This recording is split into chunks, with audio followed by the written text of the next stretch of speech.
রক্তে হিমোগ্লোবিনের পরিমাণ কমে গেলে তাকে মূলত অ্যানিমিয়া বলা হয়।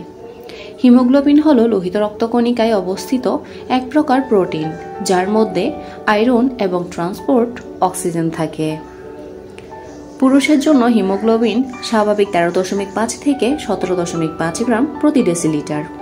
প্রাপ্তবয়স্ক নারীদের জন্য হিমোগ্লোবিন স্বাভাবিক 12 থেকে 15.5 গ্রাম প্রতি ডেসিলিটারে, আর গর্ভবতী নারীর জন্য 11 বা তার বেশি হিমোগ্লোবিনের মাত্রা সাধারণত স্বাভাবিক বলে মনে করা হয়, তবে এর থেকে কম হলে রক্ত দিতে হতে পারে। সুপ্রিয় দর্শক, আসসালামু আলাইকুম। আজকের ভিডিওতে আমরা জানব হিমোগ্লোবিন ঘাটতি হওয়ার কারণ। শরীরের চাহিদা অনুযায়ী ভিটামিন এবং খনিজের অভাব হলেই দেখা দেয় হিমোগ্লোবিনের ঘাটতি। ছোট বড় সবার শরীরেই হিমোগ্লোবিনের ঘাটতি দেখা দিতে পারে। যদি গর্ভবতীরা অপুষ্টির শিকার হন এবং হিমোগ্লোবিনের পরিমাণ কমে যায়, তাহলে পরিস্থিতি আরও গুরুতর হয়ে ওঠে। হিমোগ্লোবিনের অভাব শুরু হয় যখন শরীর সঠিক পরিমাণে প্রোটিন পায় না।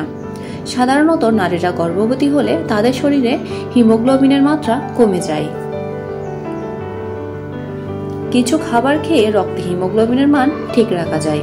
চলুন জেনে আসি। আয়রন সমৃদ্ধ খাবার। শরীরে লোহার ঘাটতি হিমোগ্লোবিন কমে যাওয়ার অন্যতম সাধারণ কারণ। হিমোগ্লোবিনের উৎপাদনে লোহা গুরুত্বপূর্ণ একটি উপাদান। আয়রন সমৃদ্ধ কিছু খাবার হলো কলিজা, লাল মাংস, চিংড়ি, পালং শাক, আমন্ড, খেজুর, শতমূলী ইত্যাদি। Vitamin C. ভিটামিন সি এর অভাবে হিমোগ্লোবিন কমে যেতে পারে।